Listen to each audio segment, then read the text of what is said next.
सर्वांचं आजच्या भाषण कला व नेतृत्व कौशल्य या वेबिनारमध्ये हार्दिक हार्दिक स्वागत। हेच वेबिनार आधी मुंबई, पुणे, नागपूर, कोल्हापूर या ठिकाणी, औरंगाबाद या ठिकाणी ऑफलाईन असायचे, मोठमोठ्या हॉलमध्ये हे वेबिनार हे सेमिनार असायचे। परंतु कोरोनाच्या परिस्थितीमुळे सध्या आपल्याला ऑनलाईन प्लॅटफॉर्मवरून एकमेकांपर्यंत पोहोचावं लागतं। कृपया आपण या वेबिनारमध्ये सामील झालात, परंतु महत्त्वाचं हे आहे की मी आपल्यापर्यंत पोहोचतो आहे का, यासाठी माझा आवाज तुमच्यापर्यंत येणं गरजेचं आहे। त्याचबरोबर रेंज क्लिअरिटी असणं गरजेचं आहे। आणि सर्वात महत्त्वाचं म्हणजे या ठिकाणी काय चालतंय आणि आम्ही काय बोलत आहोत या सर्व गोष्टी आपल्याला समजणं आणि त्या गोष्टींचं आकलन आपल्याला होणं हे अत्यंत गरजेचं आहे। आणि म्हणून त्यासाठी जर आपण कुठे गर्दीच्या ठिकाणी बसलेले असाल, जर आपण काही गोष्टी करत करत जर का हा वेबिनार ऐकत असाल, तर कृपया विनंती आहे की आपण एकांतात असावं आणि ज्या ठिकाणी आपलं कॉन्सन्ट्रेशन होईल, फोकस होईल अशा ठिकाणी बसूनच हा वेबिनार आपण अटेंड करावा। कृपया पुढचा 1 तास आपल्याला इतर कुठल्याही गोष्टींमध्ये आपली इन्व्हॉल्वमेंट नको। हा वेबिनार आपण पूर्ण ऐकला पाहिजे।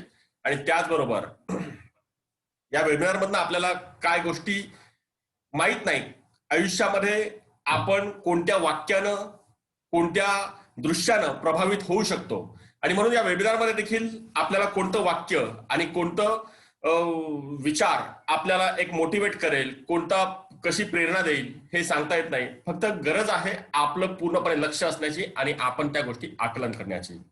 फारसा वेळ न घेता पुन्हा एकदा सर्वांना विनंती आहे, आपण हा वेबिनार अटेंड करत असताना इतर ठिकाणी आपलं लक्ष नको। एक विचार जर का एक प्रश्न आपल्याला विचारतो या ठिकाणी, काय आहे हे? हा आहे हिमनग, आईसबर्ग। समुद्रामध्ये एक मोठा बर्फाचा हा डोंगर, पाण्याच्या वर हा फक्त 10% दिसतोय आणि पाण्याच्या खाली 90% दिसतोय। अगदी मानवी व्यक्तिमत्वाचं देखील याच पद्धतीने असतं। ज्या क्षमता मानवामध्ये आहेत, जी गुणकौशल्य मानवामध्ये आहेत, त्याचं फक्त 10% रूप हे समाजासमोर दिसत असतं। मग आपण एखादा व्यक्ती मोठा झाला, महान कार्य केलं, तो थोर झाला, या मागची कारणं काय याचा जेव्हा आढावा घेतो, तर ज्या गोष्टी किंवा जेवढी साधनं आपल्याला उपलब्ध होती तेवढीच साधनं त्यांना देखील उपलब्ध होती। जे आपल्यासाठी होतं तेच वातावरण त्यांच्यासाठी देखील होतं। असं नसतं की मोठे व्यक्ती, महान व्यक्ती, थोर व्यक्ती घडले म्हणजे त्यांना काही 24 तासांच्या ऐवजी 48 तास काम करण्याचा त्यांचा दिवस होता किंवा त्यांचा कालखंड, त्यांचं आयुष्य फार मोठं होतं, असं नव्हे। आपल्यातील कौशल्य, आपल्यातील क्षमता, गुणवत्ता हेच आपल्याला आपल्या आयुष्यामध्ये मोठं करत असतात, आपल्या क्षेत्रामध्ये वलय निर्माण करत असतात, आपल्या क्षेत्रामध्ये आपल्याला थोर बनवत असतात। आणि मग हा विचार करत असताना या हिमनगाप्रमाणे आपलं व्यक्तिमत्व आहे। 90% क्षमता आपल्यामध्ये असतील तर त्याचं फक्त, जेवढ्या क्षमता आपल्यामध्ये आहेत त्याचं फक्त 10% रूप हे बाहेर समाजाला आणि आपण ज्या क्षेत्रात काम करतो त्या क्षेत्रात लोकांना दिसत असतं। या ठिकाणी एक आपण गणित मांडूयात। साधारण आज मनुष्य आजच्या हवामानानुसार, आजच्या परिस्थितीनुसार किती वर्ष आयुष्य जगतो? तर सरासरी 60 वर्षांचं आयुष्य प्रत्येक माणसात जगतोय, सरासरी म्हणतोय मी। आता आपले वडील आजोबा किती जगले हा भाग वेगळा, पण आजच्या परिस्थितीनुसार आणि वातावरणानुसार आज माणसाचं सरासरी आयुष्य 60 वर्षांचं। ते आयुष्य जगत असताना ज्या वयात आपण शिक्षण घेऊन आपण सर्व आपल्यातील गुणवत्ता, कौशल्य आत्मसात करून एखाद्या क्षेत्रात आपण स्थिरस्थावर होतो, एका क्षेत्रात आपण कार्यरत होतो, सेटल होतो, त्या क्षेत्रात आपण स्थायिक होतो, ते वय कोणतं? आपण स्वतःच्या पायावरती स्वावलंबी होतो, एखाद्या क्षेत्रामध्ये आपण कार्यरत होतो, ते आपलं वय कोणतं? तर साधारण माणूस आजच्या वयामध्ये वयाच्या 25व्या वर्षी शिक्षण वगैरे सर्व गुणवत्ता प्राप्त करून एखाद्या क्षेत्रात कार्यरत होतो, त्या क्षेत्रात तो सेटल होतो। मग जर माणूस 60 वर्षांचं आयुष्य जगणार असेल तर त्या 60 वर्षांपैकी 25व्या वर्षी तो त्या क्षेत्रात कार्यरत होतो। त्या आधीचा काळ 25 वर्षापर्यंत शिक्षण, बाकीची सर्व गोष्टी आत्मसात करण्यात त्याचं गेलं। आणि मग तो मनुष्य त्या क्षेत्रात किती वर्ष त्याचा कालखंड व्यतीत करतो, कालखंड घालवतो. म्हणजे आयुष्यातला एका क्षेत्रामधला कालखंड एक माणूस किती बेअर करतो, हा जेव्हा आपण विचार करतो तेव्हा साधारण 35 वर्षांचा कालखंड माणूस त्याच्या आयुष्यातला एका क्षेत्रात घालवतो. त्या क्षेत्रात तो कार्यरत असतो, काम करतो, त्या क्षेत्रात त्या कार्य करत असतो. आणि 35 वर्षांचा जेव्हा आपण विचार करतो, म्हणजे 35 वर्षे माणूस एका क्षेत्रात कार्य करत असताना त्या 35 वर्षांचा जेव्हा आपण विचार करतो, हिशोब करतो, तेव्हा 35 वर्षे गुणवले 12 महिने साधारण 420 महिने, 35 वर्षे गुणवले 52 आठवडे तर साधारण 1820 आठवडे आणि 35 वर्षे गुणवले 365 दिवस म्हणजे 12,775 दिवस माणूस एका क्षेत्रात कार्यरत असतो, त्या क्षेत्रात तो काम करतो. आणि ज्या क्षेत्रात तो काम करतो तेव्हा 12,775 दिवस त्याची वाटचाल असते.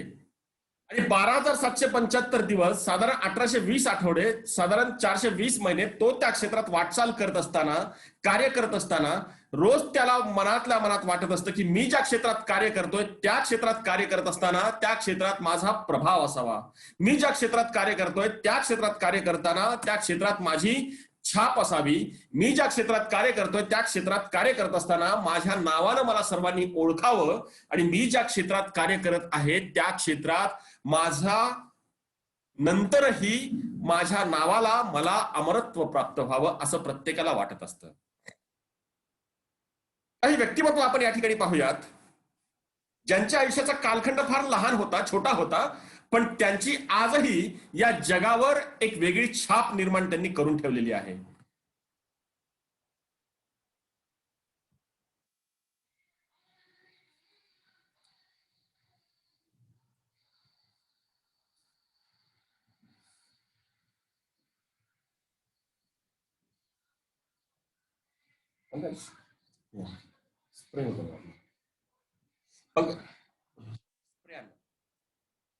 मॉस्किटो, मच्छर.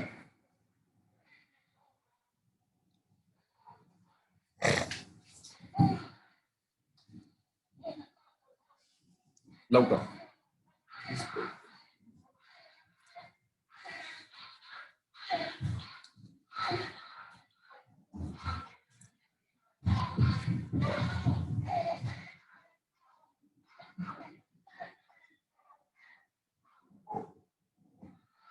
कोण आहेत ॲडॉल्फ हिटलर? युगांतर घडविणाऱ्या क्रांतिकारी घटना या लिहिलेल्या शब्दांपेक्षा तोंडून निघालेल्या शब्दांनीच घडून आणलेल्या आहेत असं म्हणणारा हिटलर यांनी खरोखर स्वतःच्या वाणीनं संपूर्ण जग पेटवलं. आश्चर्य वाटेल आपल्याला, मूळ ऑस्ट्रियाचे असणारे हिटलर त्यांच्या आयुष्यामध्ये जेव्हा ते जर्मन सैन्यामध्ये दाखल झाले तेव्हा जर्मनी पहिल्या महायुद्धामध्ये पूर्णपणे अन्याय आणि अत्याचारानं होरपळून निघालेली होती. आणि अशा जर्मन सैनिकांमध्ये स्वतःच्या भाषणातनं प्राण फुंकून पुन्हा एकदा दुसऱ्या महायुद्धासाठी हिटलर यांनी केवळ जर्मनीला 19 वर्षात जर्मनीला दुसऱ्या महायुद्धासाठी तयार केलं, सज्ज केलं. आणि आपल्याला आश्चर्य वाटेल, जी गत किंवा जी परिस्थिती आपली असते पहिलं भाषण करताना तीच परिस्थिती हिटलर यांची देखील होती. सुरुवातीची भाषणं त्यांनी काही सैनिकांसमोर करणं आणि काही काळ हिटलर यांनी त्यांच्या आयुष्यातला आपल्याला आश्चर्य वाटेल फुटपाथ वरती देखील व्यतीत केलेला आहे. त्या ठिकाणी भीक मागून त्यांनी स्वतःचा चरितार्थ चालवलेला आहे असा पुस्तकांमध्ये उल्लेख आढळतो. कोण आहेत हे पाहूयात.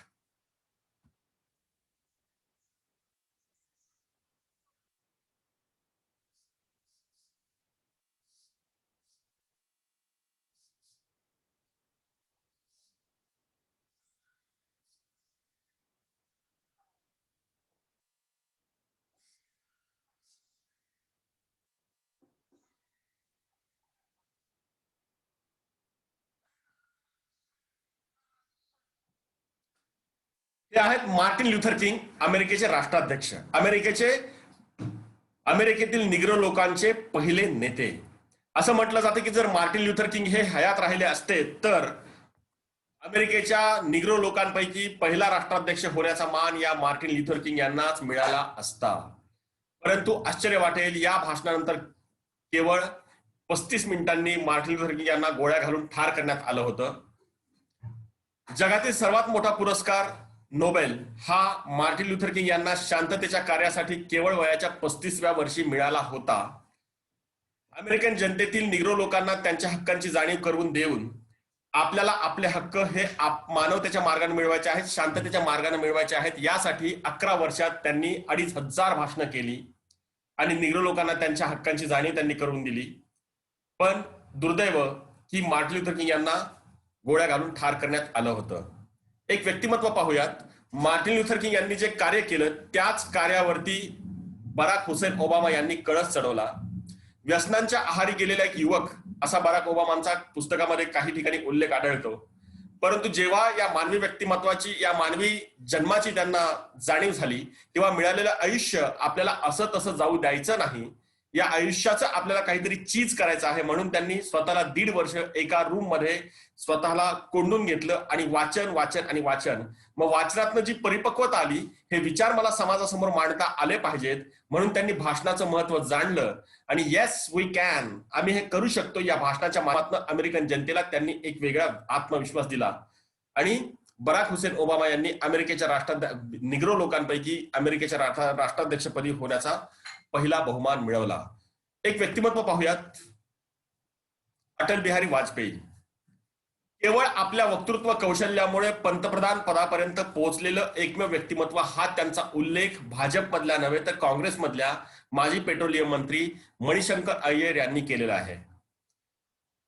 अटलजी यांनी भाजपा पक्षाची स्थापना करून केवळ 19 वर्षामध्ये या देशामध्ये सत्ता काबीज केली होती. आणि हे करत असताना कुणावरही कडवट टीका न करता फक्त आपले विचार लोकांसमोर मांडणं आणि एक अजात शत्रू असं स्वतःचं व्यक्तिमत्व त्यांनी भारतीय राजकारणामध्ये कायम ठेवलं. त्याचबरोबर हे व्यक्तिमत्व पाहूयात. सोनियाजी गांधी, वक्त्या की आदर्श वक्त्या, हा जेव्हा एक प्रश्न करतो, अनेकांना वाटेल की हा नुसत्या वक्त्या आहेत, त्या जसं लिहिलेलं भाषण आहे तेच बोलून दाखवतात वगैरे वगैरे. परंतु एक लक्षात घ्या, एक आदर्श वक्त्या असं मी म्हणेन, कारण ज्या स्त्रीला या भारतीय भाषेची जाणीव नाही, ज्या स्त्रीला इथल्या संस्कृतीची जाणीव नव्हती, एक स्त्री ज्यांना प्रथम राजकारणामध्ये आल्यानंतर प्रचंड विरोध झाला, पण त्यांनी स्वतः मी केवळ गांधी घराण्याची सून म्हणून नव्हे तर त्या काहीतरी क्षमता माझ्यामध्ये आहेत हे त्यांनी इथल्या जनतेला दाखवून दिलं. आणि ज्यांना कधी हिंदीचा लवलेशही नव्हता, त्या सोनियाजी गांधी आज लाखोंच्या सभेसमोर हिंदीतनं भाषण करतात. निश्चितच आपण या मातीतले असूनही, या संस्कृतीतले असूनही जर आपल्याला भाषण येत नसेल आणि सोनियाजी गांधी जर भाषण करत असतील तर निश्चितच आपल्यासाठी ते एक आदर्श उदाहरण आहे. विलासरावजी देशमुख, एक सरपंच ते मुख्यमंत्री आणि त्यानंतर देशाचे केंद्रीय मंत्री इथपर्यंतचा त्यांचा प्रवास. यापैकी महाराष्ट्रातील असतील, देशातील असतील, जेवढे काही काँग्रेसचे कार्यकर्ते असतील, इतर पक्षाचे कार्यकर्ते, एक विलासराव देशमुखांचं भाषण म्हटलं की असा कुठलाही माणूस नसेल की तो अर्धवट भाषण सोडून जाईल.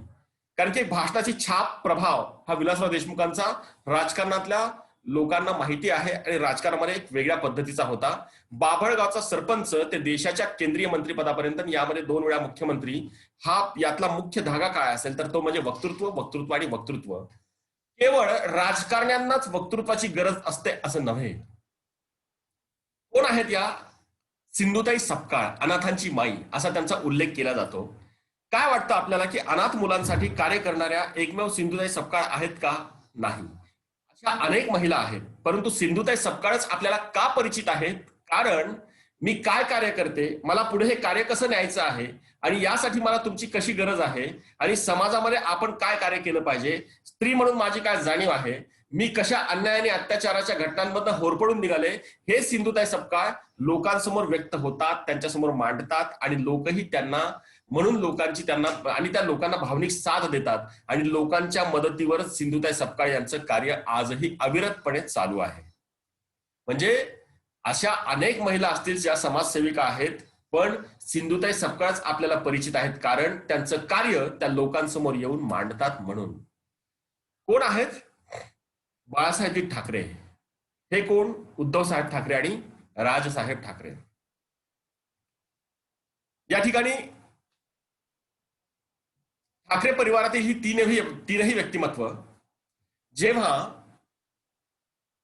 राज ठाकरे यांनी शिवसेनेपासून फारकत घेत एक वेगळा पक्ष स्थापन केला, मनसे, तेव्हा पहिल्याच वर्षात मनसेला लोकांनी 13 आमदार निवडून दिले आणि बाळासाहेब ठाकरे यांच्या पिढीतले लोक, त्यांची भाषणं ऐकणारी त्यांच्या समवयस्क पिढीतली लोक सांगतात की साहेब ठाकरे बोलत असताना आम्हाला बाळासाहेब ठाकरे बोलत असल्याचाच भास होतो. त्या म्हणजे मराठी लोकांच्या भावनांना हात घालणं आणि लोकांना त्यांच्या हक्कांची, त्यांच्या अस्तित्वाची जाणीव करून देणं हे बाळासाहेब ठाकरे यांच्यासोबतच राजसाहेब ठाकरे यांनी लोकांमध्ये जाणून दिलं आणि म्हणून एकाच वर्षामध्ये राजसाहेब ठाकरे यांना या जनतेनं भरघोस यश दिलं होतं. कोण आहेत? प्रमोदजी महाजन.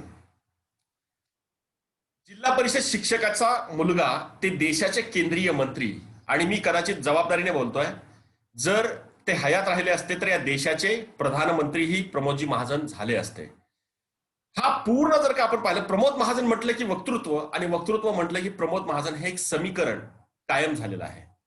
जिल्हा परिषद शिक्षकाचा मुलगा असणारे प्रमोद महाजन ज्या अंबाजोगाईत घडले, ज्या अंबाजोगाईचे त्यांच्यावरती संस्कार आहेत, ज्या संस्थेमध्ये प्रमोदजी महाजन घडले आणि ज्या गुरूंच्या हाताखाली प्रमोदजी महाजनांचं मार्गदर्शनात प्रमोदजी महाजन घडले, त्याच संस्थेमध्ये त्याच गुरूंच्या मार्गदर्शनात आम्ही देखील घडलो. मी मूळ अंबाजोगाईचा गणेश पाटील. पुणे, कोल्हापूर, औरंगाबाद, मुंबई, नागपूर या सर्व ठिकाणी आमचे वक्तृत्व कौशल्याचे जरी आमचे क्लासेस चालत असतील, भाषण कलेचे क्लासेस चालत असतील, तरी त्यातला मूळ धागा मी अंबाजोगाईमध्येच वक्तृत्वाच्या बाबतीत संस्कारित झालेला आहे. त्यानंतर मी अनेक ठिकाणी स्पर्धा, वादविवाद स्पर्धा केल्या, पण एक आदर्श वक्तृत्वाच्या बाबतीतलं आदर्श व्यक्तिमत्व प्रमोदजी महाजन. ज्या गावात घडले त्याच गावात आम्ही घडलो, याचा आम्हाला सार्थ अभिमान आहे. कोण आहेत? धीरूभाई अंबानी. शेअर मार्केट क्षेत्रामध्ये काम करणाऱ्या लोकांना माहिती असेल, कंपनीचा चेअरपर्सन, त्यांच्याकडे करोडो रुपयांची संपत्ती असून देखील, आणि जर त्यांनी स्वतःच्या कंपनीची भूमिका मांडण्यासाठी कुणीतरी एखादा वक्ता ठेवला मानधन देऊन, तर लोक त्यांना स्वीकारणार नाहीत. मला भाषण करण्याची भीती वाटते म्हणून, मी लोकांसमोर जाऊ शकत नाही म्हणून, जर कंपनीचा मोठा सीईओ जर भाषण करण्यापासून पळ काढत असेल, भाषण लोकांसमोर जात नसेल, तर कितीही तुमची मालमत्ता असेल, कितीही मोठी ओळख असेल, तरी देखील लोक तुमच्या शब्दांवरती विश्वास ठेवणार, लोक तुमच्या कंपनीला महत्व देणार नाहीत.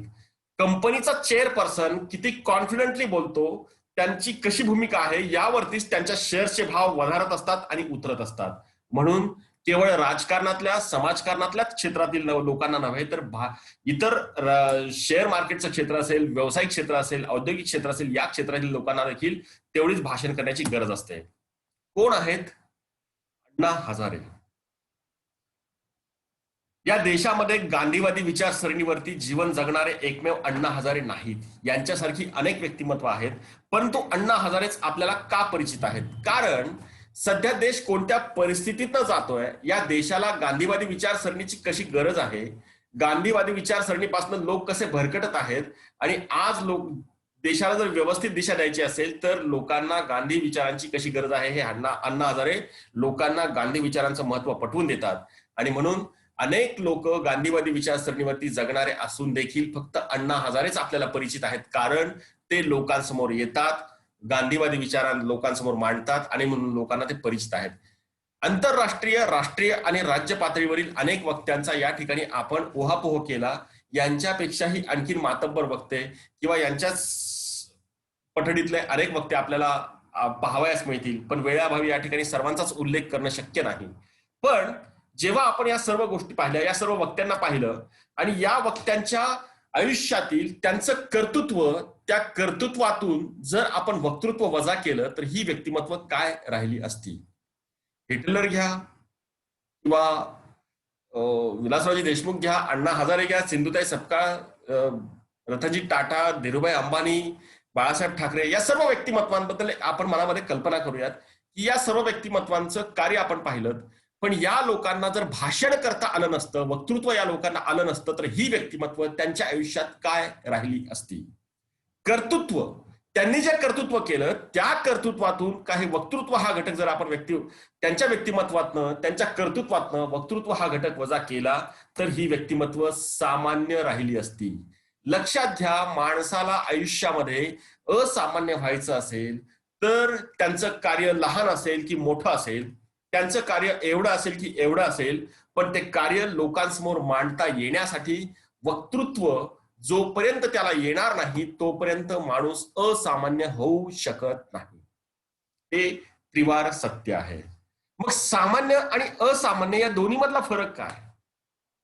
आज मी तुमच्याशी बोलतोय, आज तुम्ही 100 लोकांना ओळखतात, तीच 100 लोक तुम्हाला ओळखतात. ज्या 100 लोकांना तुम्ही ओळखतात तेवढीच 100 लोक तुम्हाला ओळखतात. ज्या लोकांशी तुमच्या ओळखी आहेत तेवढ्याच लोकांच्या ओळखी तुमच्याशी आहेत. तुम्ही सामान्य आहात. म्हणजे ज्या लोकांना आपण ओळखतो फक्त तेवढीच लोक आपल्याला ओळखत असतील तर आपण सामान्य आहोत. मग आपला लोकसंपर्क किती असू द्या, 100, 500, 1000, पण तेवढीच लोक तुम्हाला ओळखतात ज्यांना तुम्ही ओळखता. पण तुम्ही अशा अनेक लोकांना ओळखत नाही, पण ती लोक तुम्हाला ओळखतात, तेव्हा आपला प्रवास हा असामान्यत्वाच्या दिशेनं सुरू झालेला असतो. आणि म्हणून माणसानं आयुष्यात कितीही मोठं कार्य केलं तरी देखील त्या कार्याला जोपर्यंत वक्तृत्वाची जोड येत नाही तोपर्यंत त्याच्या आयुष्यात तो व्यक्ती असामान्य ठरू शकत नाही. मग कधी कधी आपल्याला असं वाटतं की वक्तृत्व किंवा भाषण हे जन्मजात असतं. बरोबर? लक्षात घ्या, जन्मजात असतो तो फक्त आपला श्वास, जो घ्यायला शिकवावं लागत नाही. माणूस तो श्वास घेतो.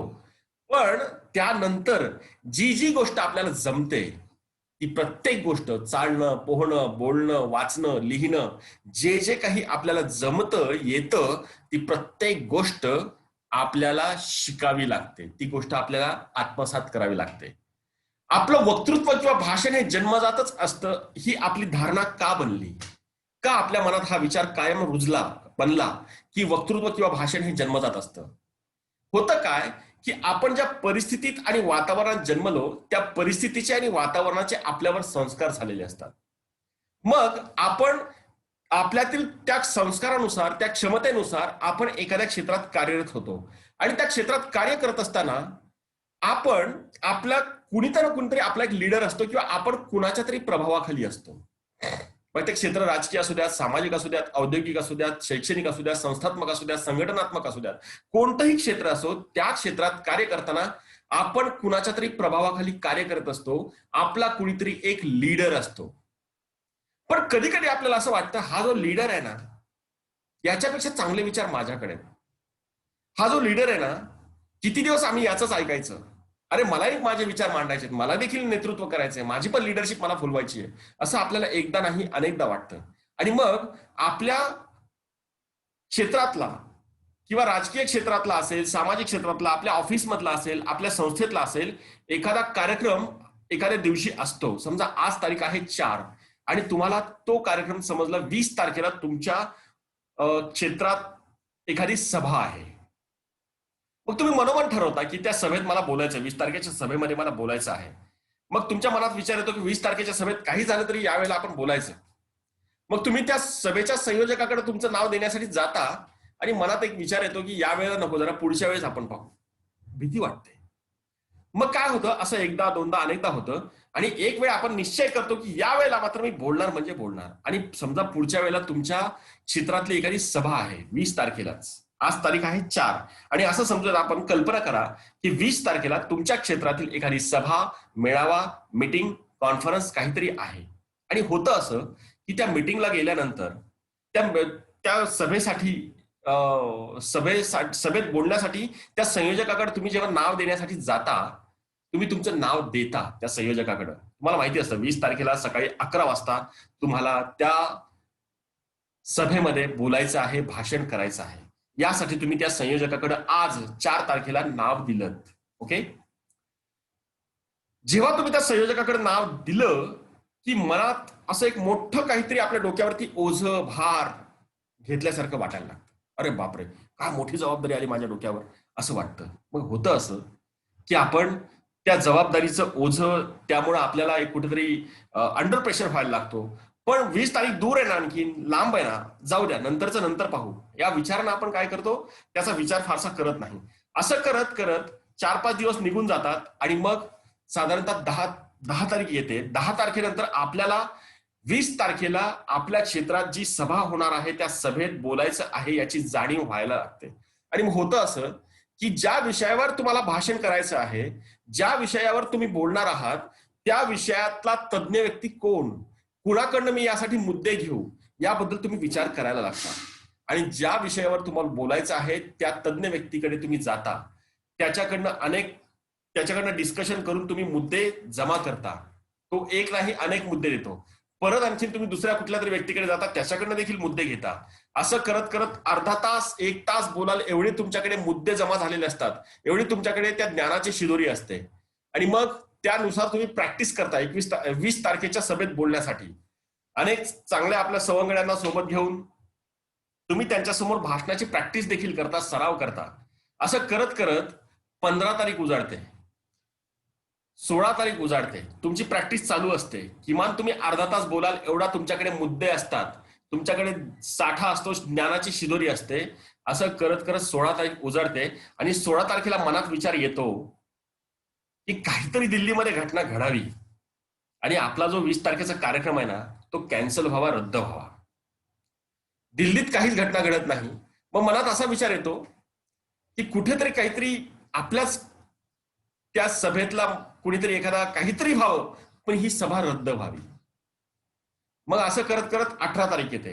18 तारखेला वाटतं की आपल्याला छोटं मोठं आजारपण आलं तर हरकत नाही, म्हणजे कारण सांगून मला घरी तरी बसता येईल की नाही, मी बोलू शकत नाही, मला थोडस ताप आलाय, सर्दी झाली वगैरे, पण आपल्यालाही काही होत नाही. असं करत करत 19 तारीख येते आणि 19 तारखेला मनामध्ये विचार येतो की गावात थांबू की नको, ऑफिसमध्ये जाऊ की नको, जरा बाहेर गावाला कुठलं तरी आपल्याला आमंत्रण येईल का, येणं केलं विचाराने आपण काहीतरी सतत विचारांचा गोंधळ मनात चालू असतो. आणि असं करत करत 19 तारखेच्या रात्री आपली झोप, जी रोज आपण 7-8 तास घेत असतो, ती 19 तारखेच्या रात्री आपली झोप ही फार फार तर 1-2 तास झालेली असते. आणि मनामध्ये तोच विचार कायम असतो, उद्या भाषण करायचंय, कसं होईल, काय होईल, वगैरे वगैरे. 20 तारखेला आपण मुळात उठतोच त्या विचाराने की अरे भाषण करायचंय. होतं असं, कशाकडे आपलं लक्ष नसतं. चहा पाणी नाश्ता या सर्व गोष्टी कशा होतात, काय होतात, चालत राहतं. असं करत करत भाषण करण्यासाठी 11 वाजताची वेळ येते जवळ. आणि घरातनं बाहेर पडताना विचार करता, आज जाऊ की नको, मला भाषण जमेल की नाही. असं करत करत 20 तारीख, आपण घेतलेले परिश्रम, आपण घेतलेली मेहनत आपल्याला शांत बसू देत नाही. तुम्ही सभास्थळी जाऊन पोहोचता. 11 वाजताची सभा आहे, तुम्ही 11 वाजता सभास्थळी जाऊन पोहोचता.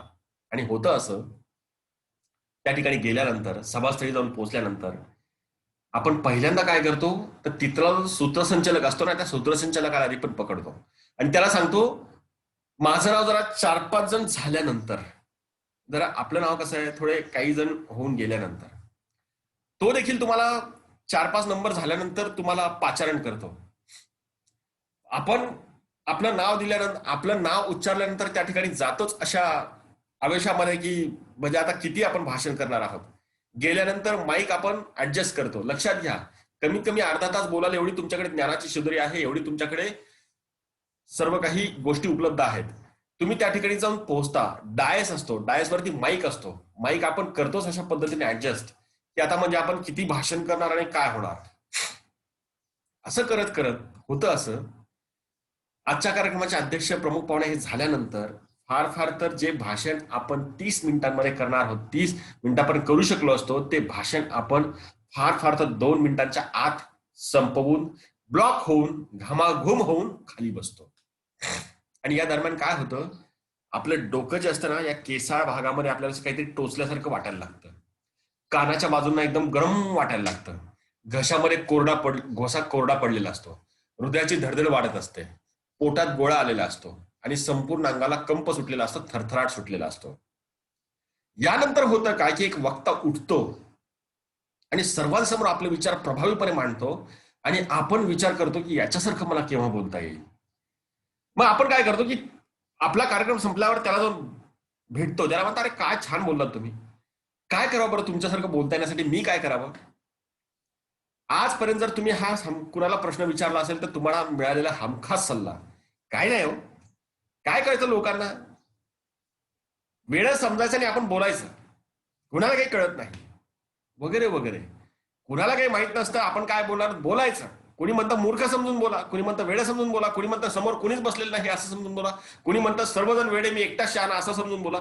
वेगवेगळे आपल्याला सल्ले देतात, तरी देखील आपल्याला भाषण करता येत नाही.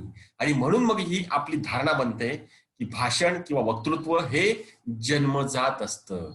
डिअर फ्रेंड्स, कुठलीही गोष्ट जन्मजात नसते, जन्मजात असतो फक्त श्वास. त्यानंतर प्रत्येक गोष्ट आपण आत्मसात केलेली आहे. अगदी त्याच पद्धतीनं वक्तृत्व किंवा भाषण ही देखील ती एक कला असून, वक्तृत्व किंवा भाषण हे जन्मजात नसून ती एक आत्मसात करता येणारी कला आहे, कला.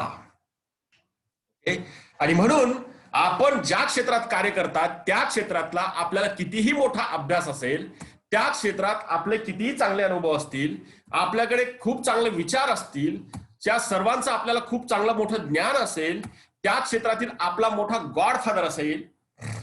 गॉडफादर ही फार एक राजकीय क्षेत्रातल्या लोकांसाठी आलेली म्हणजे नेहमी येणारा हा अनुभव आहे राजकीय क्षेत्रामध्ये.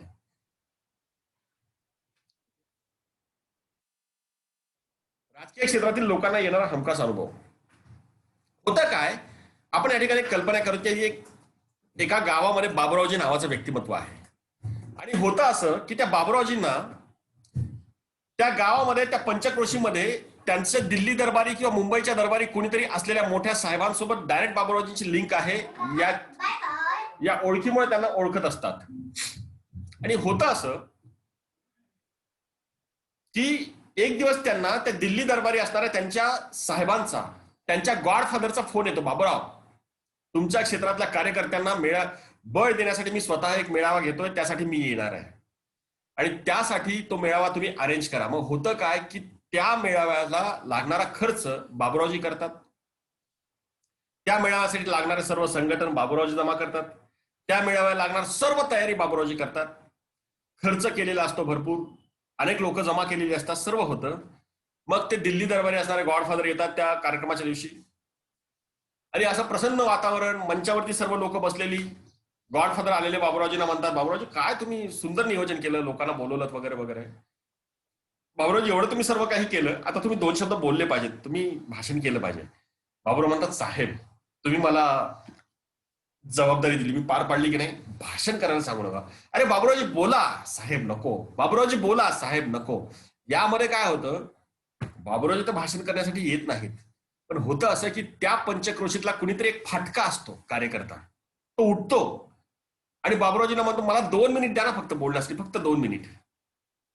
तो उठतो आणि 2 मिनिटांचं भाषण करण्यासाठी तो माईक ताब्यात घेतो आणि असं भाषण करतो की आलेले गॉडफादर, ते पक्षश्रेष्ठी बाबूरावजींना म्हणतात, बाबूराव बाजूला सरका हो, त्यांना बसू द्या इथं मंचावरती. आणि मग त्याला म्हणतात, अरे काय कुठे होता इतके दिवस, तुझी गरज आहे आम्हाला वगैरे वगैरे.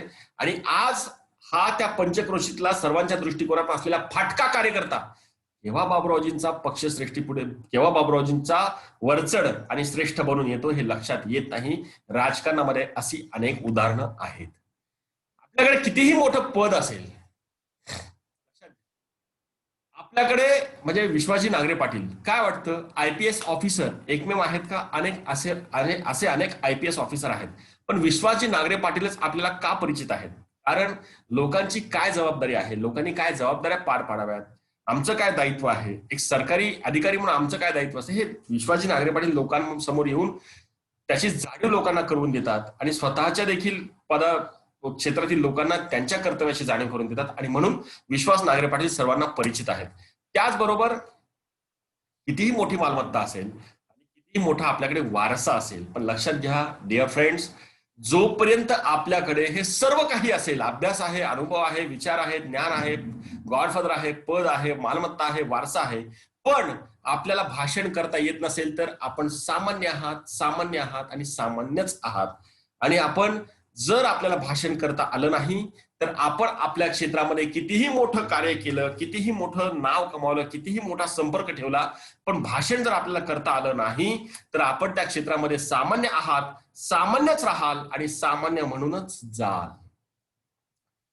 म्हणून वक्तृत्व किंवा भाषण करता येणं ही आता काळाची गरज निर्माण झालेली आहे, जर आपल्याला आपल्या क्षेत्रामध्ये नाव कमवायचं असेल तर.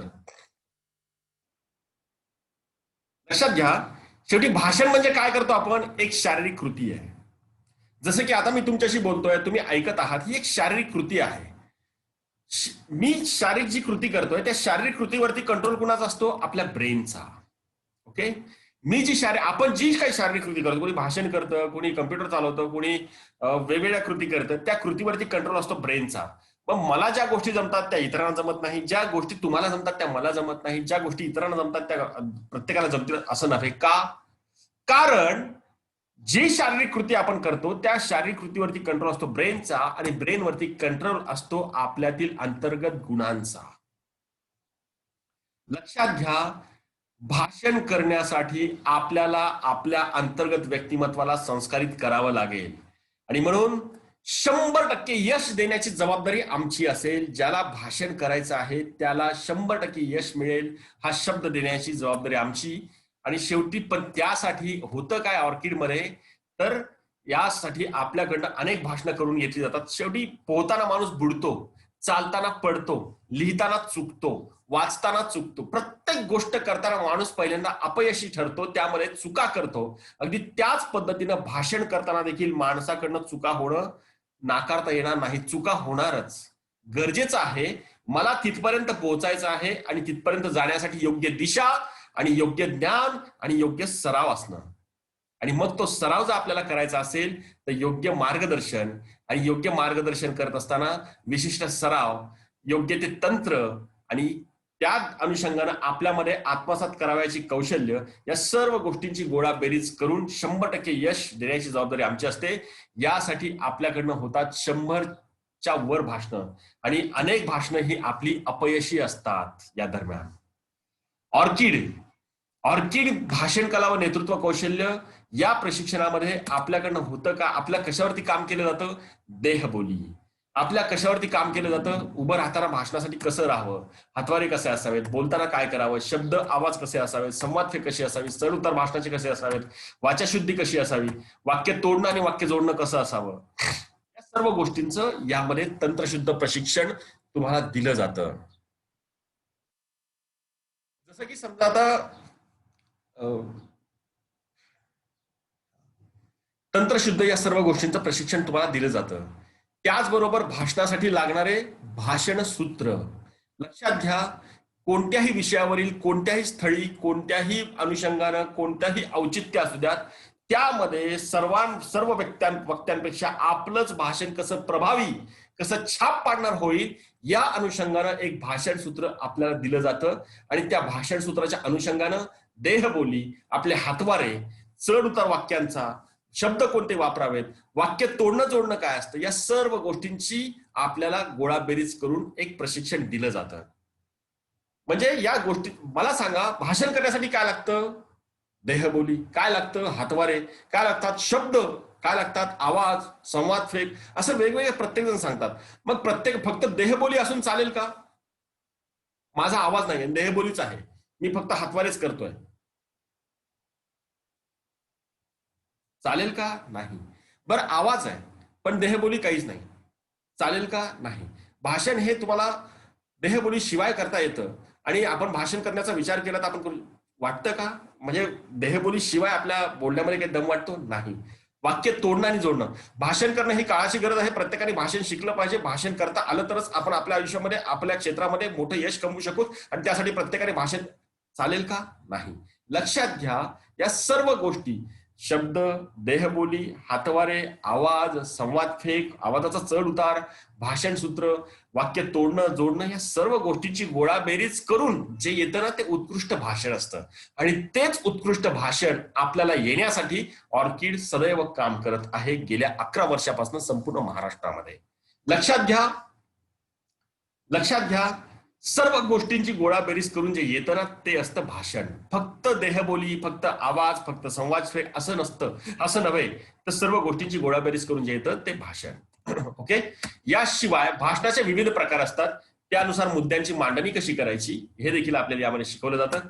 त्याचबरोबर भाषणाचे विविध प्रकार असतात, जसं की निवेदन, लग्न समारंभ, प्रास्ताविक, राजकीय निवडणुकीतलं भाषण, आभार प्रदर्शन आणि सूत्रसंचलन, या सर्व भाषणांच्या प्रकारावरती भाषणं आपल्याला शिकवली जातात. त्याचा सराव आपल्याकडनं करून घेतला जातो, आणि कितीही लोकांसमोर कुठेही तुम्ही बोलू शकाल इतपत तुमच्यामध्ये आत्मविश्वास निर्माण केला जातो.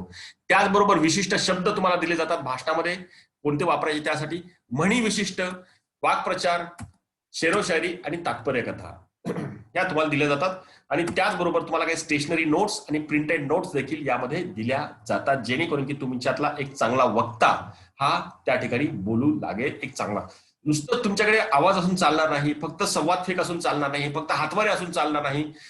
ह्या हातवारे, देहबोली, संवाद फेक, आवाज या सर्व गोष्टींची गोळाबेरीज करून भाषण आणि त्या भाषणासाठी लागतं नंतर जे ते म्हणजे विशिष्ट शब्द, म्हणी, वाक्प्रचार, शेरोशायरी या सर्व गोष्टींची गोळाबेरीज करून जे येतं ते भाषण आपल्याला शिकवण्यासाठी आम्ही कटिबद्ध आहोत. लक्षात घ्या, हे सर्व आपल्याला आपल्या व्यक्तिमत्वामध्ये रुजवावं लागेल. आपल्या व्यक्तिमत्वामध्ये हे आपल्याला आणावं लागेल आणि यासाठी आपल्याला काही वेळ द्यावा लागेल, तरच हे आपल्याकडनं शक्य आहे. जसं इतर गोष्टी शक्य असतात, चालणं, बोलणं, पोहणं, ह्या सगळ्या गोष्टी आपण शिकलो. जी जी गोष्ट आज आपल्याला चांगल्या पद्धतीने जमते ना, या प्रत्येक गोष्टी आपण शिकलेलो आहोत. अगदी त्याच पद्धतीनं भाषण देखील आपल्याला शिकवलं जातं. डिअर फ्रेंड्स, एक या ठिकाणी आणि म्हणून या एक सेकंड, प्रशिक्षणाचं लक्षात घ्या, तेच भाषण आपल्याला शिकवलं जातं, जे की आपल्या आणि कितीही लोकांसमोर, कोणत्याही मंचावर, कितीही वक्त्यांमध्ये आपलंच भाषण प्रभावी कसं होईल या अनुषंगाने आपल्यावरती संस्करण केलं जातं. त्यासाठी आपल्याला योग्य ती साधनं, योग्य ते मटेरियल देखील आपल्याला दिलं जातं. लक्षात घ्या, आयुष्यामध्ये आपण परिपक्व होतो कसे, जसं की आपल्याला भाषण शिकायचं आहे, तसं आपण इतर आज आपल्यामध्ये जी परिपक्वता आहे, जी आपल्यामध्ये समजदारी आहे, ज्या आपल्यामध्ये क्षमता आहेत, जेवढं काही आपलं व्यक्तिमत्व आहे ते का आहे, ते व्यक्तिमत्व तेवढंच आहे आपलं प्रत्येकाचं व्यक्तिमत्व. माणूस मॅच्युअर्ड होतो, माणूस त्याच्या क्षेत्रामध्ये मोठा होतो. माणूस ती मोठं होण्यामागची कारण काय, तर जी माणसं मोठी होतात ना, त्यांनी त्यांच्या आयुष्यात जेवढे प्रसंग आले त्या प्रसंगामध्ये जशी त्यांनी कृती पार पाडली त्यानुसार त्यांचं व्यक्तिमत्व ठरत असतं. आज आपण म्हणतो त्या माणसाकडे काहीच नव्हतं, पण तो माणूस आज फार मोठा झाला. अरे याची काही लायकी नव्हती, पण हा फार मोठा झाला. काय, माणसाच्या आयुष्यामध्ये त्याचा पैसा, त्याचा वारसा महत्वाचा नसतो. त्या व्यक्तीच्या आयुष्यामध्ये प्रसंग किती आले आणि त्या प्रसंगामध्ये त्याने कृती कशी पार पाडली त्यावरती त्याचं व्यक्तिमत्व ठरत असतं.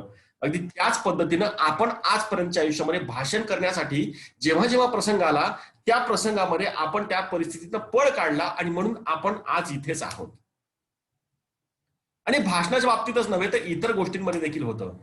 काय होतं, आयुष्यामध्ये जसे प्रसंग येतात त्या प्रसंगामध्ये आपण जेवढी कृती पार पाडतो त्यानुसार आपलं व्यक्तिमत्व ठरत असतं. मग कृती आपण कधी पार पाडतो, तर कृतीच्या आधी असते आपल्या मनात भावना. म्हणजे काय, या ठिकाणी म्हणजे भावना कधी येते, भावना येते आपल्या विचारातून, भावना येते आपल्या विचारांमधून. आणि विचार येतात कुठून, आपल्या परिस्थितीतून. जशी परिस्थिती असते ना तसे विचार असतात, जसे विचार असतात तशी भावना असते आणि जशी भावना असते तशी कृती असते आणि त्या कृतीनुसार ही नियती, सभोवतालचं वातावरण आपल्याला आपल्या लायकीप्रमाणे आपल्या आयुष्यात देत असते. जसे प्रसंग येतात त्या प्रसंगांना तुम्ही तोंड देता की त्या प्रसंगापासून तुम्ही पळ काढता, यावरती तुमचं आयुष्यात जितका मोठा माणूस, आयुष्यात जितकी मोठी माणसं, जेवढं थोर व्यक्तिमत्व तेवढे त्याच्या आयुष्यामध्ये कठीणातले कठीण प्रसंग नियतीने दिलेले असतात. कठीणातले कठीण प्रसंगावरती त्यांनी मात केलेली असते. आपल्याला माणसांचं मोठे पण दिसतं, पण त्यांनी त्यांच्या आयुष्यात किती मोठा संघर्ष केला, किती कठीण प्रसंगांमध्ये त्यांनी कृती पार पाडली हे आपल्याला कधी माहीत नसतं. आणि आपल्याला वाटतं फक्त त्या माणसांसारखं मला व्हायचं आहे, पण असं होत नसतं. जितका मोठा माणूस तेवढे त्याच्या आयुष्यामध्ये कठीणातले कठीण प्रसंग भरलेले असतात आणि त्या प्रसंगामध्ये त्याने कृती पार पाडलेली असते. म्हणून आपल्या मनातील ही भावना अत्यंत गरजेची आहे की मला आयुष्यामध्ये काहीतरी करायचं आहे. आपला हा विचार असणं गरजेचं आहे की मला माझ्या आयुष्यामध्ये आलो आहे तर काहीतरी करायचंय, करून जायचंय. लक्षात घ्या, आज आपण ज्या क्षेत्रात कार्य करतात त्या क्षेत्रामधील निवडणूक लढवण्याचं, त्या क्षेत्रामध्ये मोठं होण्याचा, त्या क्षेत्रामध्ये नाव कमवण्याचा विचार जर आपल्या मनात येत असेल तर लक्षात घ्या, तुमच्या मनात तो विचार तेव्हाच येतो, जो विचार आज तुमच्या मनात येतो ना तो विचार तेव्हाच येतो जेव्हा तुम्ही त्या विचारांना लायक असतात तेव्हा. म्हणजे होतं काय, जर तुमच्या मनात आज राजकारणातला काहीतरी मोठं करण्याचा विचार येत असेल, राजकारणातील मोठी निवडणूक लढवण्याचा विचार येत असेल, तो विचार तुमच्याच मनात का येतोय, कारण की तुम्ही त्या विचाराला लायक आहात म्हणून. ही नियती आपल्या मनात, आपल्या मनात आपल्या लायकीपेक्षा जास्त विचार देत नाही. ही नियती आपल्या मनात आपल्या लायकीपेक्षा अवकातीपेक्षा जास्त विचार येऊ देत नाही. आणि जो विचार तुमच्या मनात आला ना, तोच विचार जो तुमच्यासारखाच दुसरा कोणी लायक आहे त्याच्या देखील मनात येतो. पण तो विचार त्याचा होतो ज्यानं त्या विचाराप्रती कृती केली त्याचा. जी जी मोठमोठी व्यक्तिमत्व घडली त्या व्यक्तिमत्वांच्या आयुष्यामध्ये पैसा, वारसा, मालमत्ता या गोष्टी होत्या की नाही हा भाग वेगळा, पण त्यांच्या आयुष्यामध्ये वैचारिकता मात्र होती, म्हणून ते लोक घडले. आणि आपल्याला देखील हेच हवं असतं की विचार अनेकांच्या मनात येतात, पण त्या विचारांच्या अनुषंगाने आपण कृती करणं गरजेचं असतं. होतं काय, नियती आपल्या अवकातीनुसार, लायकीनुसार आपल्या मनात विचार देते. म्हणजेच काय, अँबिशन आपल्या मनात नियती देते, इच्छा आपल्या मनामध्ये नियती देते, ध्येय आपल्या मनामध्ये नियती देते. म्हणजे अनेकदा असं वाटतं की येस, मला माझ्या आयुष्यात काहीतरी करायचंय, भाषण शिकायचंय, हे करायचंय, ते करायचंय, क्षेत्रात नाव कमवायचं, असा विचार आपल्या मनात नियती देते, कारण त्या विचाराला आपण लायक आहात म्हणून. पुन्हा एक लक्षात घ्या, ही नियती तुमच्या मनात विचार तेव्हाच देते जेव्हा तुम्ही त्या विचारांना लायक असता म्हणून. आपल्या मनात कधी विचार येतो का मी स्वतःच्या मालकीचं मोठं एक विमान घेणार आहे? येणार नाही, कारण आपली लायकी म्हणण्याची तेवढी आपली क्षमता नाही, पैसा नाही, वगैरे वगैरे. आपल्या मनात कधी विचार येतो का की मी डायरेक्ट इथून चंद्रावरती उडणार आणि चंद्रावरती जाणार? असा विचार येणार नाही, कारण पंख नाही. नियती आपल्या मनात विचार तेवढंच देते जेवढा आपल्या मनात विचार येतो तेवढाच जेवढी आपली लायकी आहे. आज टू व्हीलर असेल तर फोर व्हीलर घेऊ, फोर व्हीलर असेल तर चांगला क्लास मधले एक फोर व्हीलर घेऊ, एवढाच विचार आपल्या मनात येतो. काय असतं की नियती आपल्या क्षमतेनुसार, गुणवत्तेनुसार आपल्या मनात विचार देते, त्या विचारांना पकडणं, त्याला ध्येय ठरवणं गरजेचं असतं. आणि मग त्या ध्येयाप्रती लोक काही म्हणत, आपला दृष्टिकोन सकारात्मक आपण ठेवला पाहिजे. म्हणजे होतं कसं, Wien you do anything new people first laugh at you. म्हणजे काय, जेव्हा तुम्ही काहीतरी नवीन करण्याचा विचार करता लोक तुमच्यावरती हसतात. जेव्हा तुम्ही काहीतरी नवीन करण्याचा विचार करता लोक तुमच्यावरती हसतात. म्हणजे काय, जर तुम्ही म्हटलं की येस, मला आता ही निवडणूक लढवायची आहे आणि या निवडणुकीत मला भाषण करायचे, लोक म्हणतात अरे तुला काय वेळ लागला का रे, काहीही बोलतो, वगैरे वगैरे. When you do anything new, people first laugh at you. जेव्हा तुम्ही काहीतरी नवीन करण्याचा विचार करता तेव्हा लोक तुमच्यावरती हसतात. जेव्हा आपण म्हणतो की नाही मला हे करायचंय, मला हे करायचंय, मी करणार, लोक म्हणतात चल okay. Then they challenge you, लोक म्हणतात चल करून तर दाखव. Then they challenge you, then they watch you succeed. जेव्हा लोक पाहतात अरे हा तर सक्सेस होतोय त्याच्या फील्डमध्ये, अरे हा तर करतोय, then they watch you succeed, then they wish to be like you. जेव्हा तुम्ही त्या क्षेत्रामध्ये सक्सेस होता तेव्हा लोक म्हणतात आम्हाला माहिती होता काहीतरी करेल. ये जमाने की रीत है. जेव्हा तुम्ही काहीतरी नवीन करण्याचा विचार कराल लोक तुमच्यावरती हसतील, पण आपला दृष्टिकोन आपल्या ध्येयावरती इतका सकारात्मक असावा, इतका सकारात्मक असला पाहिजे की आपलं प्रेम जेवढं आपल्या मुलांप्रती असतं, जेवढा सकारात्मक दृष्टिकोन आपल्या मुलांप्रती असतो, तेवढाच दृष्टिकोन आपल्या ध्येयाप्रती असला पाहिजे. आणि त्या ध्येयाच्या दिशेनं आपली कृती ही 3 पट असली पाहिजे, तर आयुष्यामध्ये यशाशिवाय दुसरं आपल्याला काहीही मिळणार नाही. डिअर फ्रेंड्स, लक्षात घ्या, सक्सेस मिळतं आयुष्यामध्ये, भाषण करताना मिळेल, पण सक्सेस मिळवण्यासाठी अत्यंत अत्यंत महत्वाचा असतो संघर्ष. त्या संघर्ष, आज आपला संघर्ष चाललाय कुठे? संघर्ष चालला आहे भावनिकतेशी, संघर्ष चालला आहे HRF, हेल्थ रिलेशन्स फायनान्स. म्हणजे आज आयुष्यामध्ये प्रत्येक जण कोणी ना कोणीतरी हेल्थ, रिलेशन्स किंवा फायनान्स या 3 पैकी एका तरी प्रॉब्लेमला फेस करतोय. म्हणजे आपल्याला वाटतं की समोरच्याचं खूप चांगली परिस्थिती आहे, समोरचा काय लाईफ जगतोय यार, पण त्याच्या आयुष्यामध्ये देखील हेल्थ, रिलेशन्स किंवा फायनान्स पैकी कुठली ना कुठली तरी गोष्ट कमतरता त्या नियतीने आणून ठेवलेली असते. ज्याची हेल्थ आणि रिलेशन्स चांगले आहेत त्याची फायनान्शियल बाजू वीक असते, ज्याचे हेल्थ आणि फायनान्स बाजू चांगली आहे त्याचं रिलेशनशिप बाजू वीक असते, आणि ज्याच्याकडे रिलेशन्स आणि फायनान्स असते त्याची हेल्थ वीक असते. काही ना काहीतरी 3 पैकी चालू असतं. आणि त्याचबरोबर आपण कुठेतरी मर्यादांमध्ये अडकलेलो आहोत. अरे आपल्याकडे पैसा नाही, अरे आपल्याला ही भाषा येत नाही, अरे आपण गरीब घरात जन्मलो, अरे आपण या कास्टमध्ये, अरे वेगवेगळ्या कुठल्या तरी मर्यादामध्ये आपण स्वतःला बांधून ठेवलेलं आहे. लक्षात घ्या, जर आयुष्यामध्ये संघर्ष हवा असेल तर, सक्सेस हवा असेल तर संघर्ष करावा लागेल. आणि संघर्ष करताना हवी असते गुणवत्ता. आणि गुणवत्ता म्हणजे काय, तर माहिती पाहिजे आपल्याला की माझ्या आयुष्यातील माझे अग्रक्रम काय आहेत, प्रायोरिटीज काय आहेत. माहित हवं असतं आपल्याला की मला काय आत्मसात करणं गरजेचं आहे. आपल्याला माहित असायला हवं की माझं नेमकं कोणत्या गोष्टींवरती प्रभुत्व असायला हवं. त्या गोष्टींवरती मला प्रभुत्व असलं माहित असेल तर माणूस निश्चितपणे सक्सेसच्या दिशेनं वाटचाल करतो.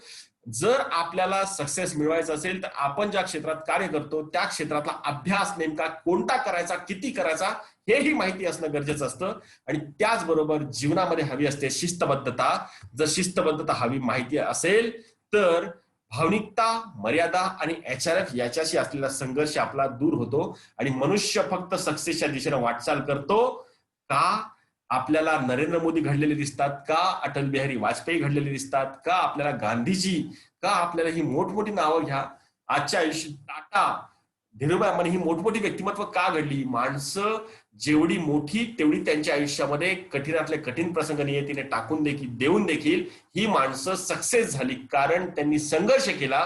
संघर्ष करण्याआधी त्यांच्याकडे होती गुणवत्ता, त्यांच्या आयुष्यात होती शिस्तबद्धता, काही गोष्टींवरती त्यांचं होतं प्रभुत्व, काही गोष्टी त्यांनी आधीच आत्मसात केलेल्या होत्या आणि त्यांना होता त्या क्षेत्रातला योग्य तो अभ्यास आणि त्यांना माहिती होते त्यांचे अग्रक्रम, प्रायोरिटीज, आणि म्हणूनच ती लोक त्यांच्या क्षेत्रामध्ये यशस्वी ठरली. डिअर फ्रेंड्स, आजही आपल्या आयुष्यामध्ये हीच आपली परिस्थिती आहे. सर्व काही आज साधनं उपलब्ध आहेत, पण आपल्याला माहित नाही की नेमकं काय करायचं आणि कसं करायचं. डिअर फ्रेंड्स, लक्षात असू द्यात, या ऑर्किडमध्ये आल्यानंतर या 3 दिवसांच्या वर्कशॉपमध्ये आपल्याला माहिती होईल की आपला जन्म कशासाठी आहे, आपल्या आयुष्यातलं माझं ध्येय काय आहे, आर्थिक, सामाजिक, राजकीय आणि कौटुंबिक, आपला गोल सेट कसा करावा. आणि या 3 दिवसांमध्ये ऑर्किडच्या वर्कशॉपमध्ये गोल अचिव्हमेंट प्रोग्राम आपल्याला दिला जाईल. लक्षात घ्या, या 3 दिवसांमध्ये भाषण कला व नेतृत्व कौशल्य प्रशिक्षणाच्या 3 दिवसांमध्ये निश्चितपणे आपल्याला दिली जाईल आपली इमेज बिल्ड कशा पद्धतीने करायची. आय फॉर इमेज म्हणजे काय, इमेज म्हणजे आय फॉर आयडियोलॉजिकल, तत्व आणि बेनिफिटशी बांधील असलेला.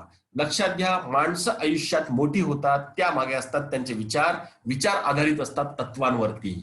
जर आयुष्यात माणसाला मोठं व्हायचं असेल तर त्यांना मोठं करणारी तत्व हवी असतात.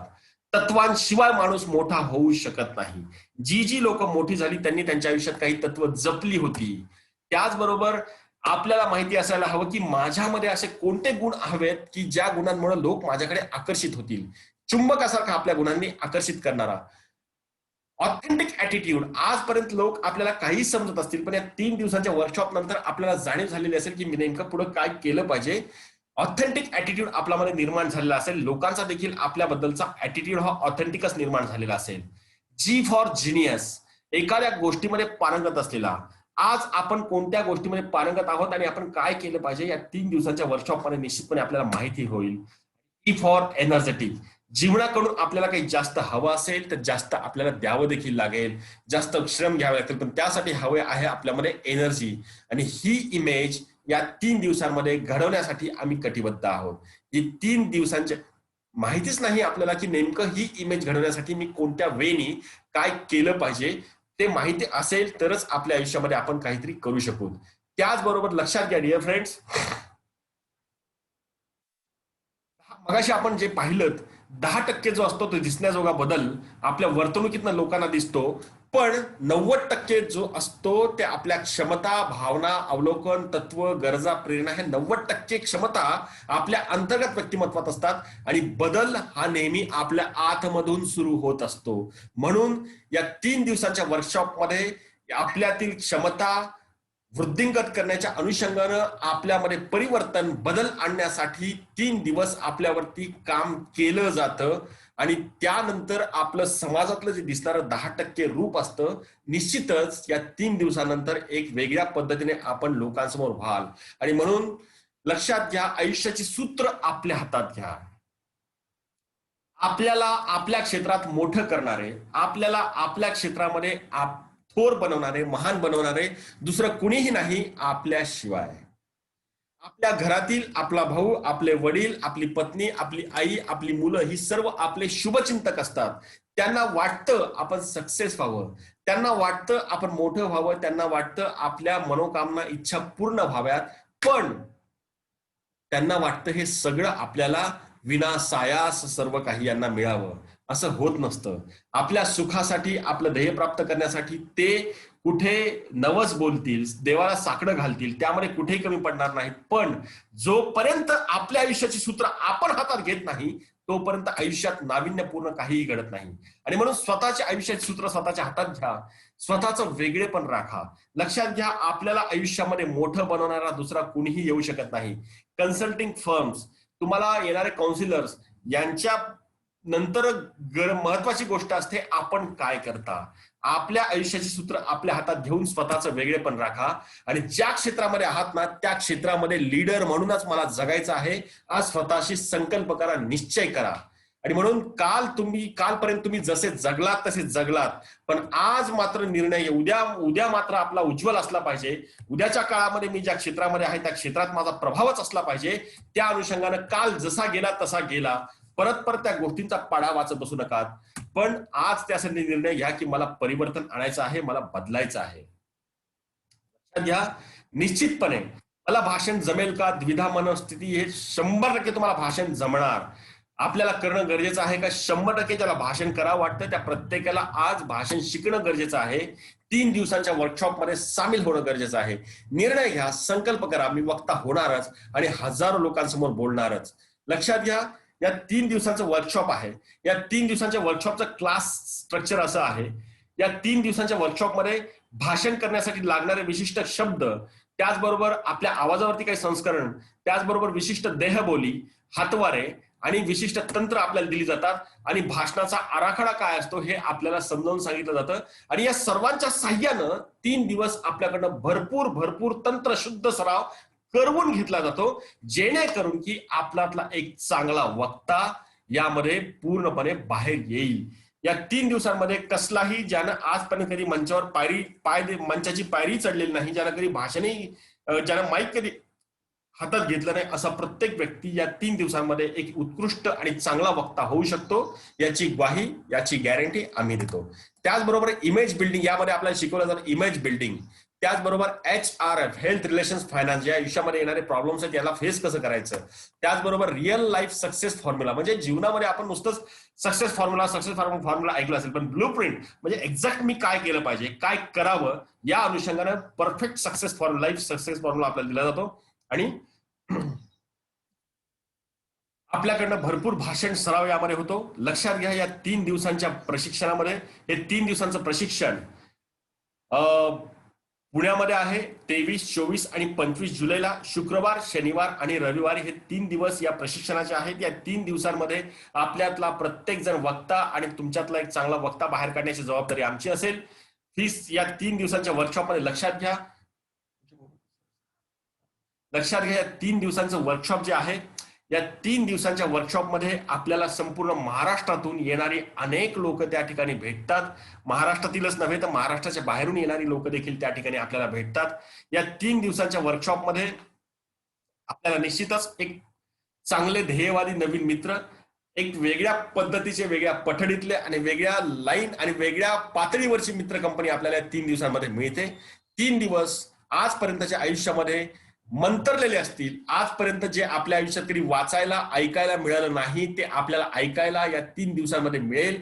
या 3 दिवसांमध्ये निश्चितच आपल्या व्यक्तिमत्वावरती संस्करण आणि आपल्या व्यक्तिमत्वात परिवर्तन आणणारे हे 3 दिवस असतील. निश्चित या 3 दिवसानंतर आपल्या व्यक्तिमत्वामध्ये एक प्रचंड प्रमाणात बदल झालेला असेल. परिवर्तन म्हणत नाही, बदल झालेला असेल. आणि आत्मविश्वास नव्हे तर आपल्यामध्ये एक आत्मबल निर्माण झालेलं असेल. निश्चित आज आपण डिप्रेस झालेले असाल, आपलं अंडर प्रेशर असाल, आपल्याला काही गोष्टींचं टेन्शन असतं, आपल्याला वेगवेगळ्या, आमच्या वर्कशॉपमध्ये येऊन अनेकांच्या बीपीची गोळी देखील बंद झालेली आहे. अनेकांचं स्वतःचं म्हणजे मानसिक मनोधैर्य खचलेलं होतं, पण त्यांचं मनोधैर्य देखील त्यांनी पुन्हा जागेवरती आणलं. आणि आजपर्यंत ऑर्किड या महाराष्ट्रामध्ये कार्य करत असताना साधारणतः 7,500 वक्ते आम्ही घडवलेले आहेत. मी उगीच तुम्हाला हजारो लाखो वक्ते घडवले असं म्हणणार नाही. जेवढं आहे तेवढं 7,500 वक्ते या महाराष्ट्रामध्ये आम्ही घडवलेत. या ठिकाणी लातूर, नांदेड, परभणी, औरंगाबाद हे मराठवाड्यातले शहर आणि त्यानंतर पुणे, कोल्हापूर, मुंबई, नागपूर या ठिकाणी आमचे भाषण कला व नेतृत्व कौशल्य आणि राजकीय नेतृत्व कौशल्याच्या माध्यमातून आम्ही हे वर्कशॉप घेतलेले आहेत. त्याचबरोबर लोणावळ्याला आमचं 3 दिवसांचं शार्पन युअर सेल्फ एक वर्कशॉप असतं, त्या ठिकाणी देखील चालतं. पुण्यामध्ये जे आपलं 23, 24 आणि 25 म्हणजे साधारणतः शुक्रवार, शनिवार, रविवार, जुलैला जे आपलं वर्कशॉप होणार आहे पुण्यामध्ये, त्या वर्कशॉप बद्दलची तुम्हाला या ठिकाणी माहिती देतोय. याचं फी स्ट्रक्चर असेल त्याआधी आपण पाहूयात. हे 3 दिवसांचं वर्कशॉप हे रेसिडेन्शियल आहे. आपली राहण्याची व्यवस्था त्याच ठिकाणी असेल, जेवणाची सकाळच्या दुपारच्या जेवणाची व्यवस्था त्याच ठिकाणी असेल. या 3 दिवसांच्या वर्कशॉपमध्ये लंच, डिनर आणि आपलं राहणं म्हणजे अकोमोडेशन हे त्याच ठिकाणी असेल ज्या ठिकाणी आपण राहत आहोत, ज्या हॉटेलमध्ये राहत आहोत. ट्रेनिंग किट यामध्ये आपल्याला प्रोव्हाइड दिली जाईल आणि त्याचबरोबर आपल्याला भाषण करण्यासाठी लागणारी जी साधनं असतात ती साधनं आपल्याला दिली जातील. ऑल नोट्स आपल्याला यामध्ये दिले जातील. त्याचबरोबर लाईफ टाईम गाईडलाईन्स तुम्हाला मिळतील आमच्याकडनं. जेव्हा जेव्हा तुम्हाला काही डिप्रेस व्हाल, जेव्हा जेव्हा तुम्हाला काही काउन्सिलिंग हवं असतं, जेव्हा जेव्हा तुम्हाला आमच्याकडनं काही भाषणासाठी लागणारे मुद्दे हवे असतात, तेव्हा आमच्याकडनं तुम्हाला लाईफ टाईम कोचिंग गाईडलाईन्स तुम्हाला दिल्या जातात. आजही आम्हाला दिवसभरामध्ये अनेकांचे फोन येतात, कुणी भाषण केल्यानंतर, कुणाला सक्सेस मिळाल्यानंतर, कुणाला काय. आणि महाराष्ट्राच्या कानाकोपऱ्यामध्ये आजपर्यंत ऑर्किडचे अनेक वक्ते पोहोचलेत आणि आजपर्यंत ऑर्किडच्या माध्यमातून ज्यांनी ज्यांनी प्रशिक्षण घेतलं त्यापैकी प्रत्येकाच्या जीवनामध्ये आमूलाग्र बदल झालेला आपल्याला दिसून येईल. आणि no fees for future BKR programme म्हणजे काय की असाच 3 दिवसांचा वर्कशॉप, जसं की आमच्याकडे रिपीटर लोकही बरेच असतात ज्यांना की 3 दिवस एक चांगले मित्र मिळतात, 3 दिवस खूप एक मंतरलेले असतात, चांगलं वातावरण मिळतं आणि 3 दिवसामध्ये मला खूप काही शिकायला मिळालं. जे शिकलो ते मला आणखीन ऐकण्याची इच्छा आहे. या विचारापोटी अनेक जण पुन्हा रिपीटर आमच्याकडे येतात आणि त्यांच्यासाठी पुन्हा फीज नसते. फक्त त्यांना त्या हॉटेलमध्ये ज्या ठिकाणी आम्ही राहतो, ज्या ठिकाणी आपलं राहणं जेवण असतं तेवढाच फक्त त्यांना खर्च द्यायचा असतो. पण आमच्या ट्रेनिंगचा मात्र कुठलाही त्यांना खर्च येत नाही. असं फी स्ट्रक्चर आहे. लक्षात घ्या, या 3 दिवसांचं फी स्ट्रक्चर आहे साधारणतः 18,500 रुपये. यामध्ये तुम्हाला उगीच फीस वाढवून सांगायची काहीतरी 30-35 हजार आणि त्याचं 50% तुम्हाला सांगायचं असं आम्ही म्हणणार नाही. 18,500 रुपये फी स्ट्रक्चर आहे आणि यापैकी 5,000 रुपये तुम्हाला रजिस्ट्रेशन फीज या ठिकाणी करायची आहे. 5,000 रुपये भरून तुमचं सीट तुम्हाला बुक करायचं आहे, तरच तुम्ही या 3 दिवसांच्या वर्कशॉपमध्ये जॉईन होऊ शकाल. मोजक्या यामध्ये जागा आहेत, फक्त आणि फक्त 20 सीट्स यामध्ये आहेत. लक्षात घ्या, या आधीचे देखील वर्कशॉप झालेले आहेत आणि ऑर्किड आमचं ऑफिस आमचं office FC road, JM road, Pune या ठिकाणी आमचं ऑफिस. त्याचबरोबर नागपूर, पुणे, कोल्हापूर, औरंगाबाद या ठिकाणी आमचे हजारो आजपर्यंतचे विद्यार्थी प्रशिक्षित झालेले आहेत. आणि यामध्ये आपल्याला प्रशिक्षित व्हायचं असेल 3 दिवसांच्या वर्कशॉपमध्ये, एक सांगेन, हे 3 दिवस निश्चितच आपल्या जीवनाला कलाटणी देणारे असतील, विलक्षण वेगळा अनुभव देणारे हे 3 दिवस असतील. आणि म्हणून या 3 दिवसांच्या वर्कशॉपमध्ये आपण सहभागी व्हायचं असेल तर आपल्याला हे या ठिकाणी पेमेंट लिंक दिलेली आहे. या ठिकाणी आमच्या ऑर्किडच्या माजी विद्यार्थ्याचं गेल्या वेळेसच्या वर्कशॉप मधला काही अनुभव आपल्याला ऐकायचा असेल तर तो व्हिडिओ क्लिप या ठिकाणी जॉईन आता करतोय. पुन्हा एकदा आपण या वर्कशॉपमध्ये जॉईन झालात याबद्दल आपल्या सर्वांचे स्वागत. कुणीही जाऊ नका, आमची एक क्लिप आहे वर्कशॉप मधली. त्याचबरोबर आमचं हे पुस्तक आहे, राजकारणात यशस्वी होण्यासाठी राजकीय नेतृत्व कौशल्य. जसं की राजकारणात कार्य करणाऱ्या लोकांना हेच माहित नसतं की मी नेमकं कोणत्या पद्धतीनं कार्य करावं.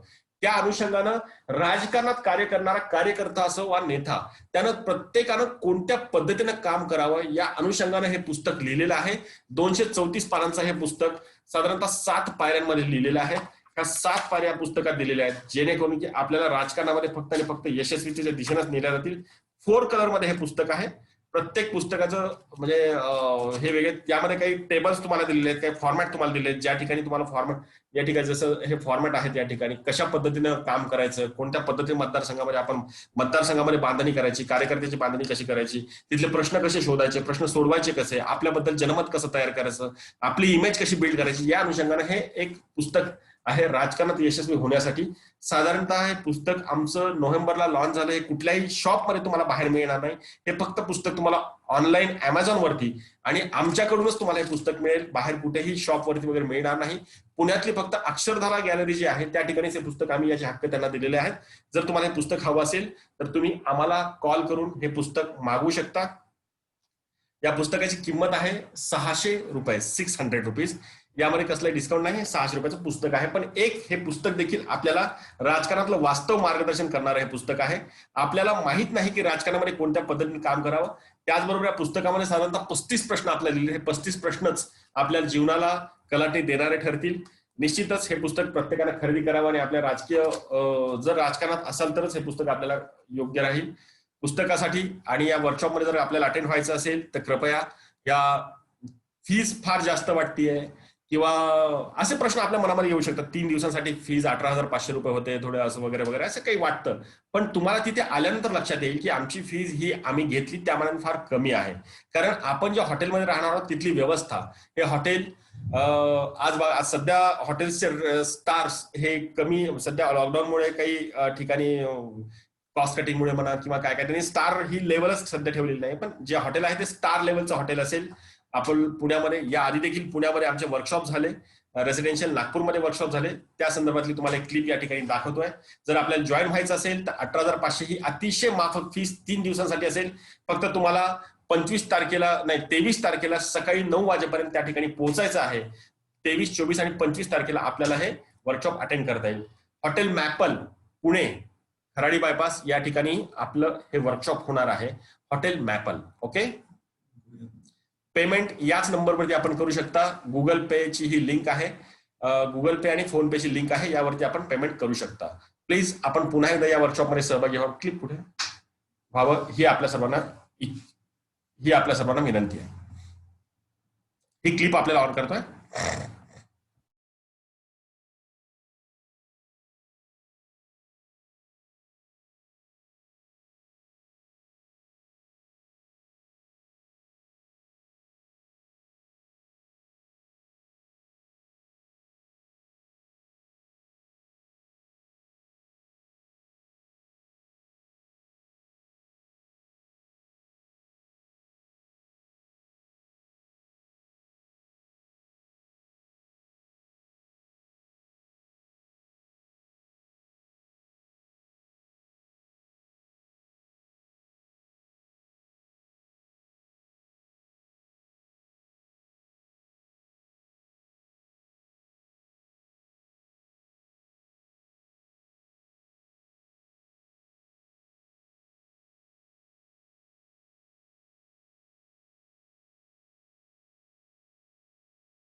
ही नाही रे, पुण्याची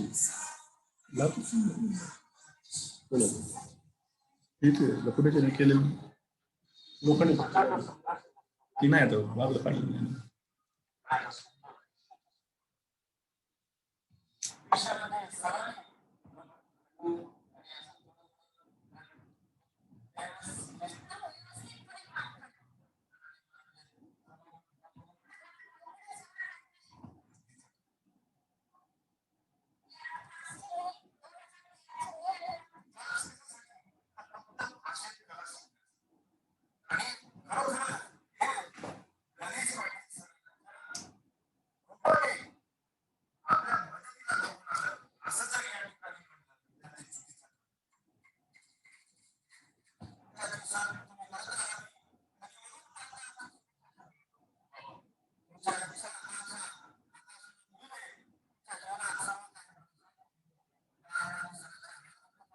आणखी पंक्ती मला सारखं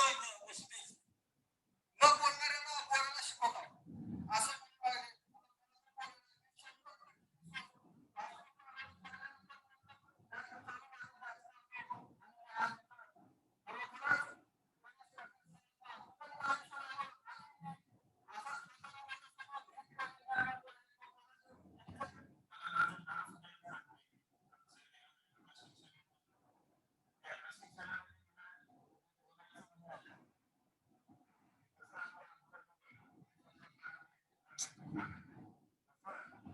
मी बोलतो पुण्यातल्या वर्कशॉपमध्ये जे लोखंडाने केलं होतं ना ते रे तुझे म्हणणं असते.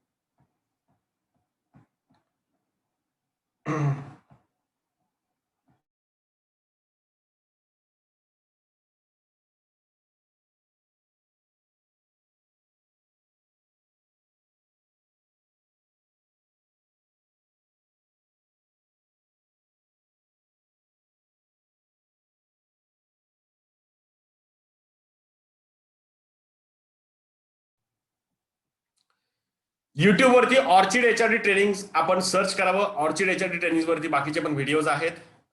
जी व्हिडिओ क्लिप तुम्हाला आता दाखवायची म्हणत होती व्हिडिओ क्लिप काही व्यत्यय येतो त्यामध्ये टेक्निकली प्रॉब्लेम होता. आता जी व्हिडिओ क्लिप पाहिली ती आपण कदाचित दुसऱ्या ठिकाणची होती. तर पुण्यातील व्हिडिओ क्लिप्स आपल्याला हव्या असतील तर ऑर्चिड एचआरडी ट्रेनिंग वरती आपण YouTube वरती सर्च करावं. त्या ठिकाणी आपल्याला ह्या व्हिडिओ क्लिप्स मिळतील. ओके, आपण सर्वजण सहभागी झाले त्याबद्दल आपल्या सर्वांचे पुन्हा एकदा मनपूर्वक आभार. आपल्या सर्वांचे धन्यवाद. एक सेकंड. आताच्या आमच्या ऑनलाईन वर्कशॉपमध्ये जे कोणी इतर ठिकाणी देखील भाषण कलेचे आमच्यासारखे हे करतात तर त्यांना देखील शुभेच्छा. फक्त एवढंच की नाव खोटं सांगून या ठिकाणी वर्कशॉप अटेंड न करता योग्य त्यांनी हा वर्कशॉप अटेंड म्हणजे खऱ्या भावनेनं हा वर्कशॉप अटेंड करावा. असं इतरांचं कॉपी करून काही होणार नाही. मला दिसतात काही लोक ज्यांनी की आधी हे केलेलं. सर्वांना शुभेच्छा. पुन्हा एकदा आपण या ठिकाणी आलात याबद्दल आपणा सर्वांचे हार्दिक मनपूर्वक आभार. आणि एकच सांगेल 23, 24, 25च्या वर्कशॉपमध्ये नागपूरला झाला, मुंबईला झाला, पुण्यात झाला. पुण्यात हा